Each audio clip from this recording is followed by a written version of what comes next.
Logos ministry या चॅनलमध्ये आपणा सर्वांचे हार्दिक स्वागत आहे। प्रभू येशू ख्रिस्त जो संपूर्ण जगाचा उद्धार करता त्याच्या अति पवित्र व सामर्थ्यवान नावाने मी ॲलन लोबो आपणा सर्वांना शुभेच्छा देत आहे। हे चॅनल सबस्क्राइब करणाऱ्या सर्वांचे मी हृदयपूर्वक आभारी आहे। आजचा संदेश जर तुम्ही पहिल्यांदाच पाहत असाल तर आपणा सर्वांना विनंती आहे, तुम्हाला हा संदेश जर आवडला तर कृपया तुम्ही तो लाईक करावा व इतरांबरोबर शेअर करावा व संदेशाची नोटिफिकेशन कायम मिळण्यासाठी बेल रिंग प्रेस करावी। Thank you and God bless you.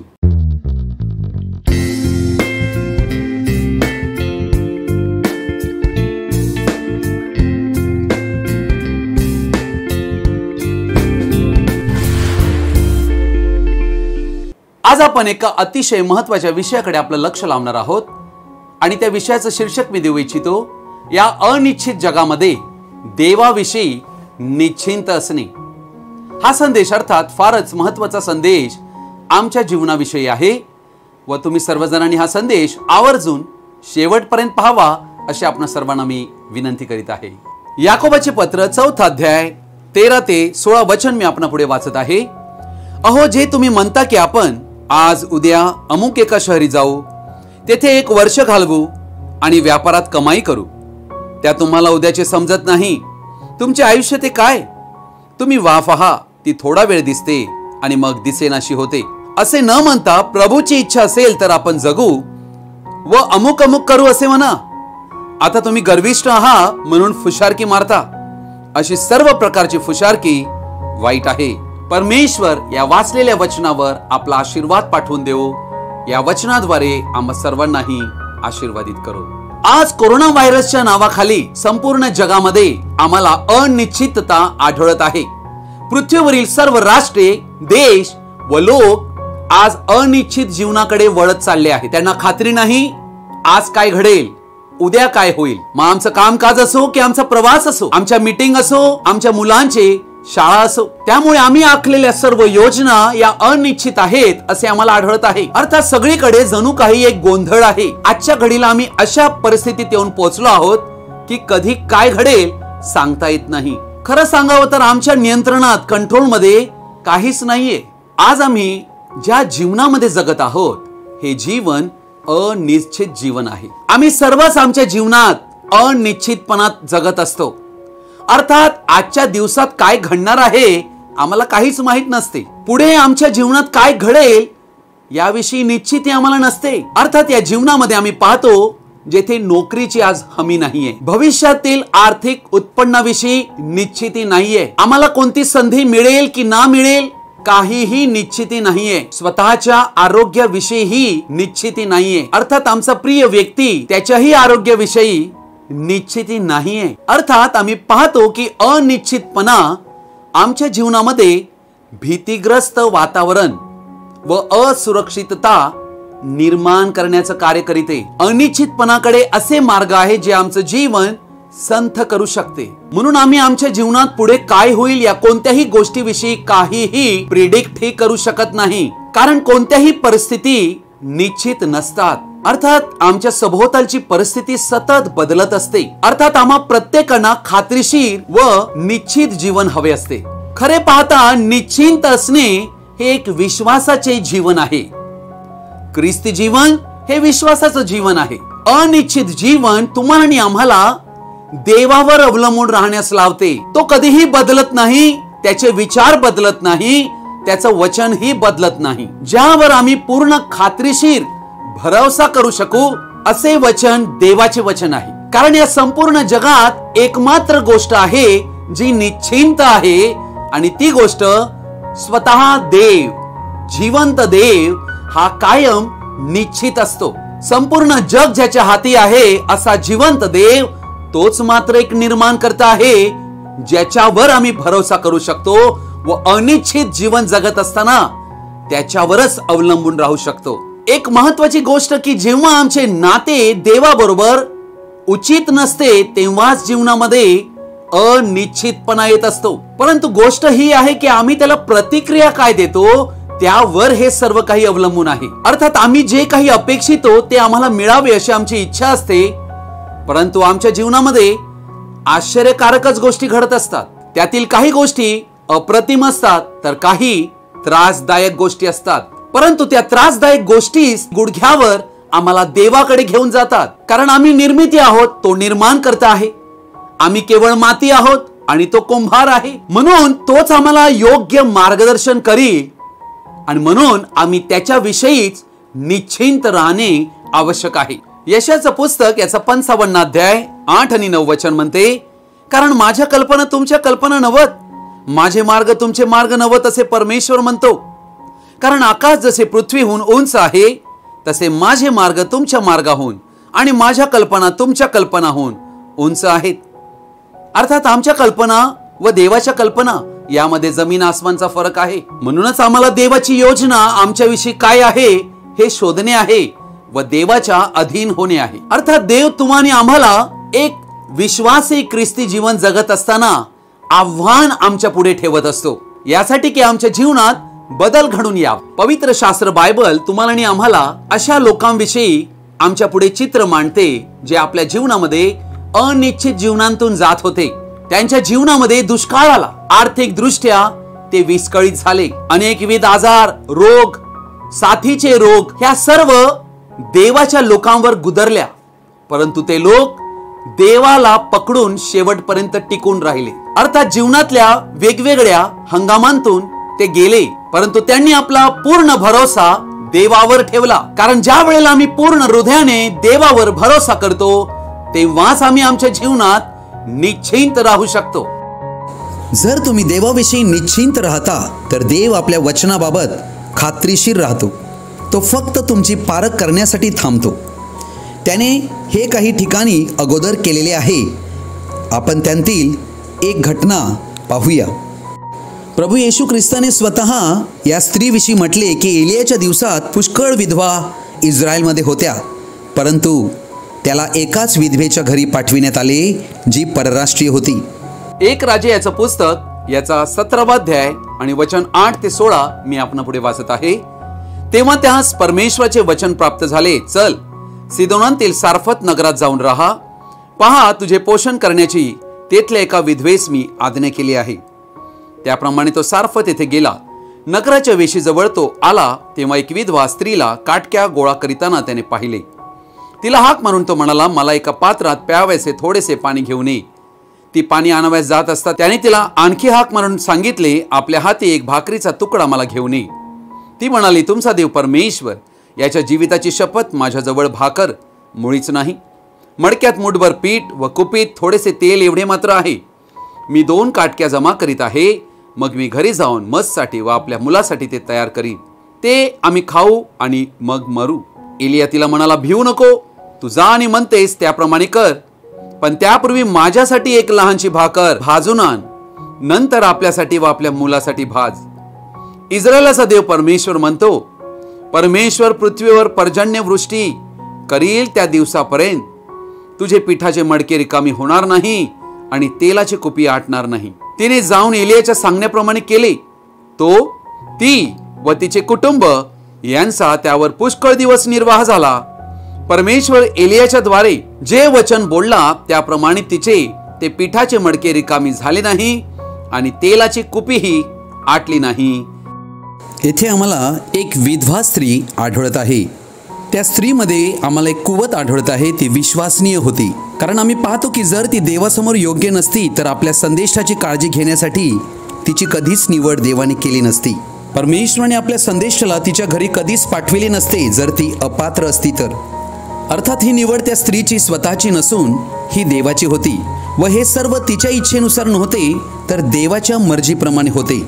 Elia तर त्या झऱ्याजवळ राहत होता व कावळे त्याला भाकर आणून देत असत, परंतु ही परमेश्वराची आज्ञा होती काहीतरी घडून आणण्यासाठी.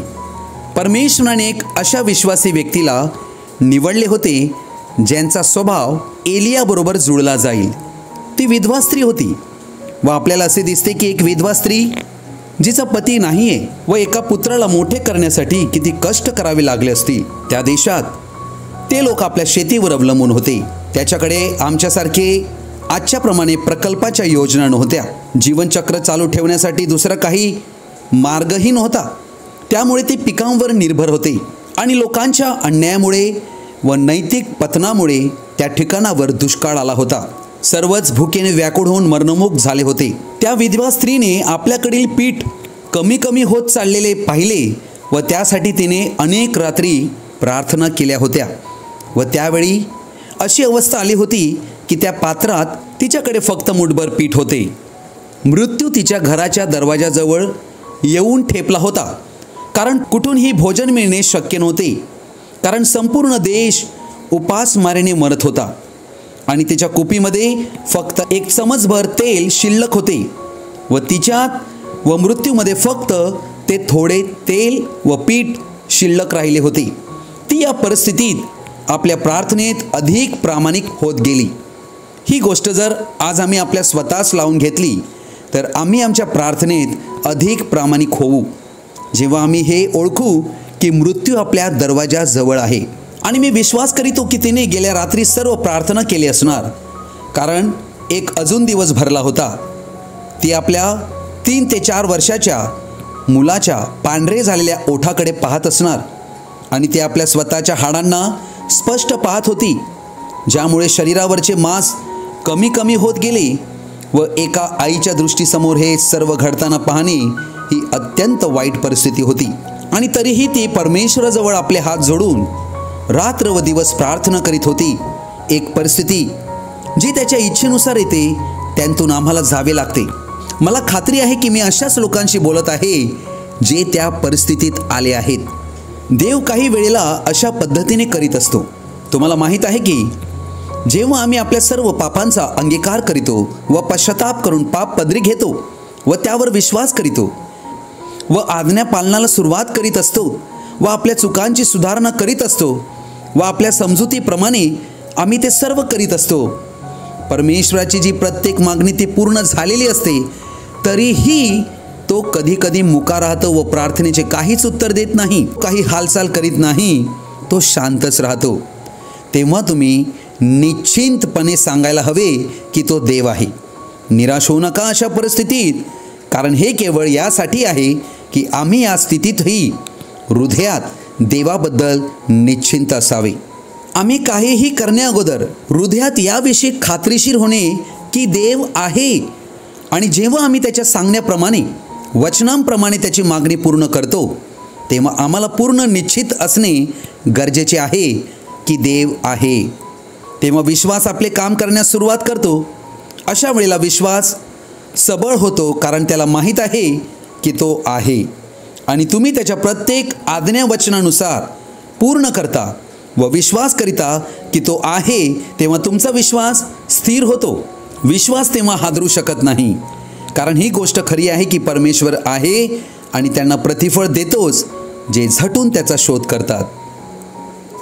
अनिश्चितपणा ही देवासाठी एक अनुकूल परिस्थिती आहे व त्याच परिस्थितीत देव सर्व काही साध्य करण्याचं कार्य करीत असतो. म्हणून आम्ही ज्या वेळेला देवावर अवलंबून राहतो त्यावेळेला आमच्या जीवनातील परिस्थिती या एक आकार घेत असतात. म्हणून आम्ही आमचं लक्ष जी परिस्थिती दिसत आहे त्याकडे न लावता अदृश्य गोष्टींकडे, जे दिसत नाही त्याकडे लावण्याची गरज आहे. कारण जे दिसते ते तात्पुरते आहे व जे अदृश्य आहे ते सार्वकालिक आहे, असं देवाचं वचन आम्हाला शिकविते. आता आमच्याकडे फक्त एक मूठभर पीठ व चमचभर तेलच राहिले आहे.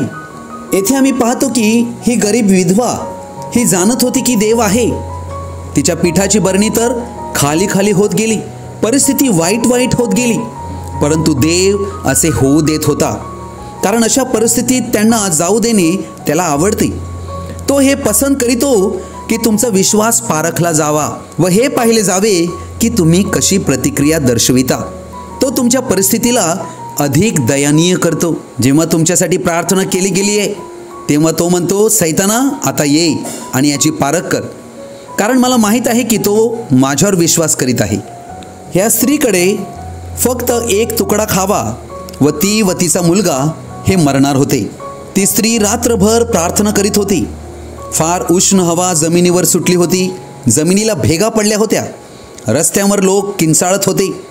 ती हताश अवस्थेत आपल्या सुरकुत्या पडलेल्या हाताकडे पाहू लागली, परंतु तिने हेच सांगितले की मला ठाऊक आहे तो परमेश्वर आहे. मी माझ्या सर्व पापांचा अंगीकार केला आहे. मी परमेश्वराच्या आवश्यकतेनुसार सर्व काही केले आहे. मी आता आमच्यासाठी जीवन मागत आहे, त्याच्या गौरवासाठी. परमेश्वराने तिच्यावर दृष्टी केली. बाकी लोक सगळे बाहेर जाऊन नाचत होते व जगाच्या गोष्टीत गुंतले होते, परंतु ती एकटी स्त्रीच परमेश्वराच्या सहभागितेत होती. दिवस उगवला होता. ती म्हणाली, हा बिचारा मुलगा रात्रभर भुकेमुळे रडत राहिला आहे. मी या मूठभर पीठाने काय करू? तुम्ही जाणता की ते पीठ ख्रिस्ताचे प्रतीक होते. ख्रिस्त हा अन्नबली होता. त्या अन्नबलीला विशेष प्रकारे त्याला वाटले जात होते, यासाठी की धान्याचा आकार समान बनला जावा. आणि तेलाचा अर्थ पवित्र आत्मा आहे, हे आम्ही एजेकेल याच्या 4 अध्यायाप्रमाणे आम्हाला समजते. म्हणून आम्ही याच कारणामुळे तेलाचा अभिषेक करतो, म्हणजे आत्म्याचा अभिषेक केला जातो. येशू हाच सत्य आहे व तोच अन्नबली होता आणि तेल आत्मा होता. आत्मा सत्याबरोबर मिश्र केल्यावर काही ना काही घडून आणेलच. या दोघांना मिळवूया, त्याने एक जेवण बनते. आता हे तेल घातलेले अन्नबली कशासाठी तयार केले आहे? हे वधस्तंभासाठी आहे. ते स्वतःच्या बलिदानासाठी तयार आहे. हीच ती गोष्ट आहे जी आम्हाला करणे आहे. जर वचन प्रचार केलेले आहे तर देवाचा आत्मा त्यात मिसळा, तेव्हा ते आमच्यासाठी स्वतःचे बलिदान ठरेल. तेव्हा प्रत्येक वेदना, आजार व जे देवाच्या वचनांच्या विरुद्ध आहे ते नाकारले जाईल व वचन पकडून उभे राहू शकू. दिवस सरत चालला होता व एक शब्द ऐकला, उठ, बाहेर अंगणात जा व 2 काठ्या घे. वचन येथे दाखवत आहे 2 काठ्या म्हणजे वधस्तंभ. तिच्याकडे ते पीठ व तेलही आहे, परंतु तिला त्याचा उपयोग करायला सांगितले. कृती कर. तुमच्याकडे पीठ व तेल कितीही का असेना, तुमचे आमचे काम कृती करण्याचे आहे, त्याचा वापर करणे आहे, स्वतःचे बलिदान करायचे आहे. 2 काठ्या जुन्या काळात त्यांना आग लावण्यासाठी 2 काठ्यांशिवाय दुसरे काही नव्हते. एका काठीवर दुसरी काठी क्रुसासारखी ठेवून जर आग मध्यभागी लावली तर त्या दोन्ही काठ्या पेटू लागतात. येथे 2 काठ्यांची गरज होती व जे क्रुसाचे प्रतीक होते. त्याचवेळी त्या डोंगरावरून एक मोठी गर्जना त्या संदेष्टासाठी झाली व ती वाणी म्हणाली, त्या शहरात जा जेथे मी तुला आज्ञा दिली आहे. दोघांनीही, संदेष्टाने व त्या विधवा स्त्रीनेही देवाच्या आज्ञेचे पालन केले व त्यामुळे काहीतरी विशेष घडणार होते. दोघांनीही आज्ञा पाळली. जेव्हा आम्ही परमेश्वराविषयी पूर्णतः निश्चिंत असतो तेव्हा तो परमेश्वर आहे जो निश्चित स्वरूपात आपले वचन आमच्यासाठी पूर्ण करतोच. अर्थात आमची पावले देवाकडूनच चालविली जातात. देव जर ती गोष्ट घडविण्यास अनुमती देतो तर त्याला माहित आहे की या गोष्टींतून चांगले काय करावे. कारण त्याचं वचन म्हणते, रोमकरसपत्र 8 अध्याय 28 वचन, की देवावर प्रीती करणाऱ्यासाठी सर्व गोष्टी मिळून कल्याणकारकच होतात. अशा या खिन्नतेच्या वेळेला बाहेरील दारांतून वाणी ऐकू आली. म्हणाली, मला प्यायला भांड्यात थोडे पाणी आणून दे. त्या स्त्रीने आपल्या हातात त्या 2 काटक्या पकडून ठेवल्या व वळून पाहिले की पीठ व तेल हे तयार होते. तिने म्हटले, ते मळून तयार आहे. हे असे आहे की जसे वचन व आत्मा मिसळले जातात व स्वतःच्या बलिदानासाठी क्रुसावर दिले जातात, यासाठी की जे काही वचनाविरुद्ध आम्ही मागितले आहे त्याचा नकार करावा हे योग्य आहे. मी ते एकत्र मिसळले आहे व त्याला काटक्यावर मी ते जाळून भाजून घेईन. आणि तो आवाज म्हणाला, मला प्यायला भांड्यात थोडे पाणी आणून दे. ती बघते की एक मनुष्य बाहेर उभा आहे व फाटकाजवळ टेकला आहे. त्याचे गाल उतरलेले, दाढी वाढलेला, टक्कल पडलेला त्या फाटकाजवळ आजूबाजूस पाहत आहे. त्याने जुने असे कोकऱ्याचे कातडे पांघरलेले होते व तो दयाळू, नम्र, वृद्ध व्यक्ती भासत होता व पाहत उभा होता. तिने विचार केला, मी हे पाणी त्याला देईन, जीवनाचे पाणी, जे तुम्ही कोणालाही कुठेही देऊ इच्छिता. एक क्षण थांबा. ती आपल्या हातात काटक्या घेऊन निघाली आणि त्या व्यक्तीचा आवाज पुन्हा गरजला, फक्त पाणीच नाही तर माझ्यासाठी एक भाकरीचा तुकडा घेऊन ये. जीवनाची भाकर, जीवनाचे पाणी. काय या भाकरीचा तुकडा तुमच्या जीवनाचा भाग होता? होय, कारण ते समाप्त होताच मरावे लागले असते. तिला सांगितले गेले की मला पाणी आण व तुझी भाकर ही आण. येथे आम्ही कोणता धडा शिकतो? काय बोध आम्ही या ठिकाणी घेतो? पहिल्यांदा तुम्ही देवाचे राज्य मिळविण्यात झटा व त्याचे नीतिमत्व, म्हणजे इतर गोष्टीही तुम्हास आपोआप मिळतील. मला थोडे पाणी व भाकरीचा तुकडा घेऊन ये. ती फार नाराज झाली, परंतु तिने पाहिले आणि तिला वाटले की हा व्यक्ती एक वेगळा व्यक्ती वाटत आहे त्याच्या बोलण्यावरून. तिच्याजवळ एक मूठभर पीठ व एक चमचाभर तेल राहिले होते व त्यांना मळून या 2 काटक्यावर भाजण्यास ती जात होती. ती व तिचा मुलगा ते खाऊन मरणार होते, कारण त्याशिवाय त्यांच्याकडे काहीच वाचलेले नव्हते. त्यानंतर काय झाले आम्ही ऐकतो, परंतु माझ्यासाठी पहिली भाकर घेऊन ये. प्रथम देव. कोण काय म्हणेल, परिस्थिती काय आहे, परिस्थिती निराशजनक का हो, परिस्थिती निराशजनक का न होवो, देवाला प्रथम स्थान द्या. त्याचे वचन पहिले, परमेश्वराला त्याच्या वचनाला पहिले प्राधान्य द्या. जा व माझ्यासाठी पहिली भाकर घेऊन ये. जे काही तुझ्याकडे आहे ते घेऊन ये. काय तुम्ही तुमचे सर्वस्व त्या देवाच्या हाती देऊ इच्छिता? त्या स्त्रीने सांगितले होते की माझ्यासाठी व आपल्या हाती भाकर घेऊन ये. तिने त्याच्याकडे पाहिलं व तिला आतून आवाज सांगत होता की या माणसाच्या बोलण्यात प्रभाव आहे. परमेश्वर आपल्या मेंढरास ओळखतो व प्रभूची मेंढरे त्याची वाणी ओळखतात. हो, हे बरोबर आहे. ती आज्ञा पालनासाठी वळाली. हेच आम्हीही केले पाहिजे. जेव्हा ती त्या संदेशाच्या शब्दाचे पालन करण्यासाठी वळाली तेव्हा आकाशांतून मेघगर्जनेसारखा आवाज झाला, जे ऐकण्यासाठी लोक उत्सुक होते, कारण संदेशाच्या आवाजात मेघगर्जना होती. यासाठी की प्रत्येक पापी व आजारी व्यक्ती तो आवाज ऐकू इच्छित होता. प्रभू परमेश्वर असे म्हणतो. आमची किती तळमळ हा शब्द ऐकण्यासाठी होते. देवाने हे पाहिले की तिने आज्ञापालन केलेले आहे व त्यामुळेच तिच्या निराशेचा देवाने भंग केला. कारण प्रभू परमेश्वर असे म्हणतो, जोपर्यंत परमेश्वर या भूमीवर पाऊस पाडत नाही, तुझ्या कुपीतले तेल आटणार नाही व बरणीतले पीठ संपणार नाही. तिने भाकर बनविली व त्या संदेष्टाकडे घेऊन आली. ती परत आत गेली व आपल्या मुलासाठी व स्वतःसाठी भाकर बनविली. त्याने खाणेपिणे केले व तृप्त झाले. फार मुबलक शिल्लकही राहिले. हे सर्व कुठून आले? हे सर्व कसे उत्पन्न झाले? विज्ञानशास्त्राद्वारे मला सांगा की हे भोजन कुठून आले? हे तेल कुठून आले? त्या कुपीत तेल कसे भरले गेले? सकाळी जेव्हा ती ते पीठ घेत होती व तेलही, तेव्हा ते पात्र खाली होत असे, परंतु पुन्हा ती जाई तेव्हा दोन्ही पात्रे भरलेली आढळत. हे सर्व कुठून आले होते? देवाला त्याच्या वचनासह घ्या व देवाविषयी निश्चिंत असा, कारण तोच निर्माण करता आहे. असे असू शकते तुमचे स्वास्थ्य ढळले असेल, तुम्ही तुमची सहभागिता गमावलेलीही असेल. परमेश्वराच्या प्रती तुम्ही भरोसा ठेवा व त्याला पकडून ठेवा. निराशजनक परिस्थितीही तुम्हाला तेवढी निराशजनक वाटणार नाही जर तुम्ही त्याचे वचन पकडून राहिले व देवाविषयी निश्चिंत असले तर, कारण तो परमेश्वर आहे. जेव्हा आमच्या जीवनामध्ये आनंद आहे त्यावेळेला आम्ही देवावर भरोसा करून सांगू शकतो की माझ्या जीवनात सर्व काही व्यवस्थित चाललं आहे देवाच्या कृपेमुळे. परंतु जीवनात ज्या वेळेला एक दुसरी बाजू येते, ज्या वेळेला समस्या येतात, अडचणी येतात व अशी काही संकट येतात ज्या वेळेला आम्हाला त्यांचा मुकाबला करावा लागतो, आम्हाला त्याला सामोरे जावे लागते, त्यावेळेला सर्व काही चांगले नसते, तेव्हाही आम्ही देवावर भरोसा करावा ही देवाची इच्छा आहे. कारण देव हा कधीही पालटत नाही व तो अपयशी होत नाही. देवावर भरोसा करणे म्हणजे देवाला आमच्या जीवनात सर्व काही करू देणे. म्हणून आम्ही देवाच्या अटीवर जगण्यास शिकलो पाहिजे. त्याचे मार्ग व त्याची वेळ यावर आम्ही अवलंबून राहायला हवी. माझ्या अटी, माझे मार्ग व माझी वेळ या गोष्टीवर आम्ही अडता कामा नये. ज्या वेळेला आम्ही देवावर भरोसा करीतो त्यावेळेला आम्ही देवाबरोबर वादविवाद करीत नाही, झगडा करीत नाही.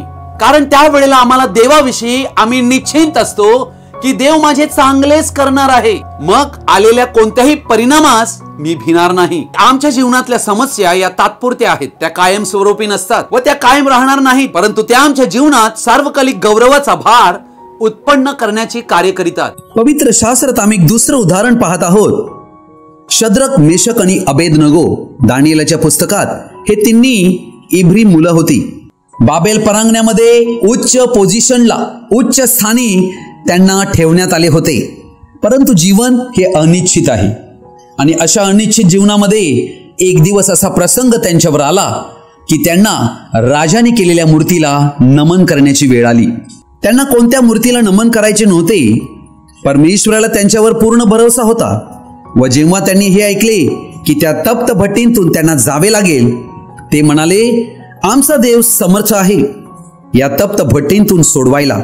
परंतु जरी त्यांना नाही सोडवले तरी आम्ही त्या कोणत्याही मूर्तीला नमन करणार नाहीत हे निश्चित होते. ते तर देवाची आज्ञा पाळणारे.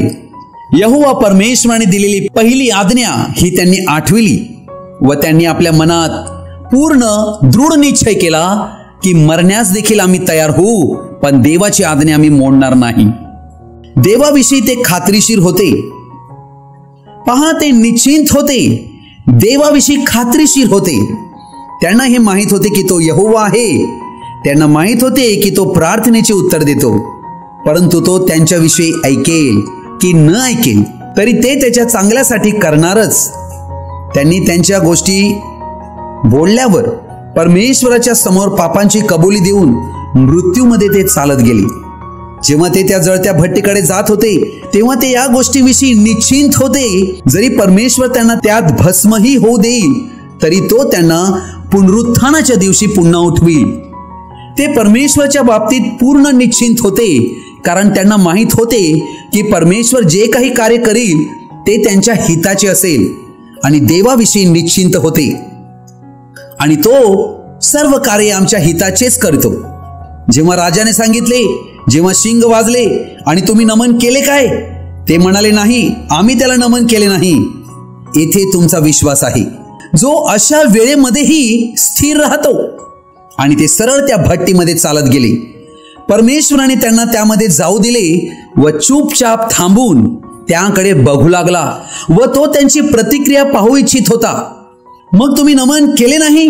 तुम्हाला माहित आहे ना माझा हुकूम? होय, आम्हाला तुझे फरमान माहित आहे. माझी आज्ञा अशी आहे की भट्टी नेहमीपेक्षा 7 पट तप्त करा व तुम्हाला त्यामध्ये मी फेकून देईन. आता तुम्ही नमन करता काय? नाही, आम्ही दंडवत घालणार नाही. हा होता त्यांचा विश्वास. देव म्हणतो, ठीक, मी पाहीन की ते त्याबद्दल काय करतात. मी पाहीन त्यांची विश्वासाबद्दल काय प्रतिक्रिया आहे. देव चुपचाप उभे राहून अजूनही पाहत होता, परंतु ते एकदम निश्चिंत होते. परमेश्वर आहे. त्यांनी आपले अपराध अगोदरच कबूल केले होते. ते जे काही जाणत होते त्याप्रमाणे त्यांनी सर्व काही देवापुढे ठीक केले. ते देवाविषयी निश्चिंत होते. म्हणून ते त्या अग्नीच्या भट्टीमध्ये चालत गेले. आणि तेव्हा शेवटच्या क्षणी परमेश्वर स्वर्गांतून वायूच्या रथावर स्वार होऊन त्यांकडे उतरून आला आणि त्यांना त्या वायूद्वारे पंखाखाली हवा दिली व त्यांचे सांत्वन करून धीर दिला. परमेश्वर तुमच्या विश्वासाला त्या स्थितीपर्यंत जाऊ देतो जेथे त्याबद्दल प्रतिक्रिया होऊ शकेल. अर्थात परमेश्वराने अद्भुत रीतीने त्या अग्नीच्या भट्टीमध्ये स्वतः उतरून 3 हिब्रू मुलांना शद्रक, मेशक, अबेदनगो यांना वाचविलेले आहे. बघा, जेव्हा आम्ही देवाच्या वचनावर निश्चिंत होऊन विश्वासाने कृती करीतो तेव्हा देव शेवटच्या क्षणापर्यंत वाट पाहत राहतो व तेव्हा देव कार्य करीतो. हे आहे देवाचं कार्य. ज्या वेळेला आम्ही प्रभू येशू ख्रिस्ताला अनुसरत असतो त्यावेळेला प्रभू येशू ख्रिस्त तुम्हाला आणि आम्हाला वादळामध्ये घेऊन जात असतो. नवीन कराराच्या पुस्तकात 2 वेळा आम्हाला आढळते की येशू बरोबरचे शिष्य वादळामध्ये सापडल्याचं चित्र आम्हाला आढळते. या दोन्हीही वेळेला ज्या वेळेला शिष्य त्या वादळात सापडले आहेत त्यावेळेला त्यांच्या जीवनात असे विचार त्यांना आलेले आहेत की आता आम्ही मरणार आहोत. अर्थात ते त्या परिस्थितीत का सापडले होते? त्यांचं काही चुकलं होतं म्हणून ते त्या परिस्थितीत सापडले होते का? नाही, उलट ते त्या समस्येत यामुळे आले होते कारण ते येशूच्या मागे चालत होते. ते येशूला अनुसरत होते म्हणून त्या वादळात सापडले होते. ते येशूची आज्ञा मानित होते. येशू त्यांना जी दिशा दाखवी त्याच दिशेने तर ते जात होते आणि येशू ख्रिस्त स्वतःच त्यांना त्या वादळात घेऊन गेलेला आहे. कारण वादळात जर येशू त्यांना घेऊन गेला नाही तर येशू विषयीचे सत्य त्यांना कधी कळणार नाही. आता ते अशा एका घडीमध्ये आले होते की त्यांच्या आयुष्यातील पहिल्यांदाच अशी एक वेळ आली होती. एक आगळा वेगळा अनुभव त्यांना येत होता. प्रभूला ही गोष्ट ठाऊक होती की याशिवाय माझ्याकडे दुसरा कोणता धडा नाही त्यांना शिकविण्यासाठी. म्हणून तो त्यांना वादळात घेऊन गेला, यासाठी की त्या वादळाचा अनुभव त्यांना यावा. अर्थात आम्हाला सवय अशी असते की आम्ही ज्या वेळेला वादळात सापडतो त्यावेळेला वादळांतून बाहेर कधी पडतो याविषयी आम्ही प्रयत्न करू लागतो, आम्ही मार्ग शोधू लागतो. परंतु कैक वेळेला देव आम्हाला वादळाच्या मधोमध घेऊन जातो, कारण त्या वादळ वाऱ्यामध्येच देवाच्या वाटा आहेत व त्या वाटेमध्येच आम्ही त्याला अनुसरावे अशी त्याची इच्छा आहे. म्हणूनच प्रभू येशू म्हणतो, माझ्याकडे पहा, कारण मार्ग त्याच्याकडे आहे. मार्ग, सत्य आणि जीवन तोच आहे. अशा वेळेला, अशा वादळाच्या मधोमध ज्या वेळेला आम्ही सापडतो तेव्हाच आम्ही देवाचा शोध करू लागतो, मग ते काहीही का असेना. अर्थात देव त्या वादळात असताना वादळा पलीकडे आमची वाट पाहत नसतो की आम्ही त्या वादळात काही मार्ग काढतो काय, तर तो आमच्या बरोबर त्या वादळात चालत असतो. आमच्या जीवनातील अनिश्चितपणात आम्ही देवाचा सामर्थ्यवान हात अनुभवावा व तो हात आम्ही पकडावा, ही देवाची इच्छा असते. देव स्वतः आमच्या बरोबर त्या वादळात चालत असतो व त्याची कार्य तो करीत असतो. ज्या वेळेला देव म्हणतो की माझ्यावर भरोसा करा, तेव्हा आम्हाला भरोसा देवावर करण्यासाठी निर्णय घ्यावा लागतो. अर्थात देवाला आमच्या जीवनात जे काही करायचे आहे त्यासाठी काय आम्ही देवाला अनुमती देऊ शकतो, मग त्याचा परिणाम काहीही का असेना आम्हाला भयभीत होण्याचे कारण नाही. कारण ज्या वेळेला आम्ही भयभीत होतो तेव्हा आम्ही हे दाखवितो की आमचा देवावर भरोसाच नाहीये. विश्वासाचे बीज हे प्रतिकूल परिस्थितीमध्येच पेरण्यात येते. तो माळी आपल्या नजरेखाली ते बीज पेरत असतो, यासाठी की आपल्या हंगामात सुंदरता व जीवन हे घेऊन यावे. देवाने सर्व काही आपापल्या वेळी सुंदर असे बनविलेले आहे. म्हणूनच ज्या समस्येत तुम्ही आणि आम्ही आज राहत आहोत त्या कायम राहतील असे नाही, त्या तात्पुरत्या आहेत हे आम्ही समजायला हवे. कारण आमच्यावर गुदरलेले तात्कालिक व हलके संकट हे आमच्यासाठी सार्वकालिक गौरवाचा भार उत्पन्न करण्याचे कार्य करीते. हा आमचा दृष्टिकोन आहे की आम्ही त्या समस्येकडे कोणत्या दृष्टिकोनातून पाहत आहोत. जर आम्ही त्याकडे भीतीच्या नजरेने पाहत असू तर आम्ही भीतीच्या द्वारे त्याचा मुकाबला करू, तर तुमच्या आणि आमच्या जीवनात भीती निर्माण होईल. परंतु जर तुम्ही आणि आम्ही आमच्या समस्येकडे विश्वासाने पाहू तर विश्वासाने आम्ही मुकाबला करू शकू. म्हणून आमच्या जीवनात येथे सर्व काही संपले असे कधीच समजू नका, परंतु येथेच सुरुवात झालेली आहे हे पहा. म्हणून देवावरील आशा व देवाकडून केलेली अपेक्षा बाळगून आम्ही विश्वासाच्या नजरेतून पाहणे अत्यावश्यक आहे. तुम्हाला आणि आम्हाला लक्ष त्यावर लावायचं आहे जे कधीही पालटत नाही, जे कधीही बदलत नाही. तेव्हाच तो आमच्यामध्ये कुवत निर्माण करतो. जे बदलत जाते त्याकडे लक्ष लावूच नका. देव सर्व काही जाणतोय की मी कशांतून चाललो आहे. देवाला माझी पूर्ण काळजी आहे की कशा परिस्थितीतून मी जात आहे. देवाला सामर्थ्य आहे सर्व काही पालटून टाकण्याचे ज्यांतून मी जात आहे. तो प्रार्थनेची उत्तरे देणारा सामर्थ्यशाली देव आहे. देव माझ्या चांगुलपणासाठीच सर्व काही घडवीत असतो. देवाच्या योजना व संकल्प माझ्या योजना व संकल्प यांच्यापेक्षा फारच उत्तम आहेत, कारण तो फारच चांगला देव आहे. देव माझ्यावर प्रेम करण्याचे कधीच सोडत नाही. त्याची विपुल कृपा माझ्यावर आहे. देवाचे चांगुलपण माझे आहे. मी कोणत्याही समस्येतून जात असलो तरी देव माझ्या बरोबर आहे. प्रत्येक वेळी, प्रत्येक पायरीला, प्रत्येक पेच प्रसंगात मी कशांतूनही जात असलो तरी मी एकटा नाही, देव माझ्या बरोबर आहे. परमेश्वराचं वचन यशाया 43 अध्याय 2 वचन म्हणते, तू जलांतून चालशील तेव्हा मी तुझ बरोबर असेन. नद्यांतून जाशील तेव्हा त्या तुला बुडविणार नाहीत. अग्नीतून चालशील तेव्हा तू भाजणार नाहीस. ज्वाला तुला पोळणार नाही. या वचनाकडे आम्हाला लक्ष केंद्रित करायचे आहे. हे वचन माझ्यात भरोसा निर्माण करते व मला स्थिर करते. तेव्हा भीती ही प्रार्थनेत बदलते, चिंता ही भक्तीमध्ये बदलते व निराशा ही स्तुतीमध्ये बदलते. म्हणून तुम्हाला आणि आम्हाला विश्वास करणे आहे की देवाला ठाऊक आहे की माझ्यासाठी उत्तम काय आहे. तो मला टाकून देणार नाही, लज्जित फजित होऊ देणार नाही. मी त्याचे वचन स्वीकारतो की तो मला सोडून जाणार नाही व टाकणार नाही. कारण परमेश्वरावर प्रीती करणाऱ्यांसाठी सर्व गोष्टी मिळून कल्याणकारकच होतात.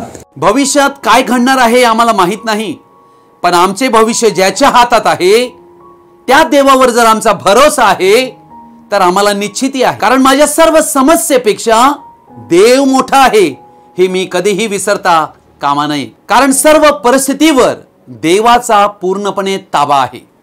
प्रभू येशू ख्रिस्ताची कृपा, प्रेम, दया, आनंद व शांती आपणा सर्वांबरोबर तो येईपर्यंत कायम राहो. आमेन. आजचा संदेश आपण सर्वजणांनी ध्यानपूर्वक व शेवटपर्यंत पाहिल्याबद्दल आपणा सर्वांचा मी हृदयपूर्वक आभारी आहे. हा संदेश ऐकल्यानंतर नक्की तुम्हाला काय कळले तुम्ही कृपया कमेंट बॉक्समध्ये कळवू शकता किंवा आमच्याशी व्यक्तिगत संपर्क साधू शकता. थँक्यू. God bless you.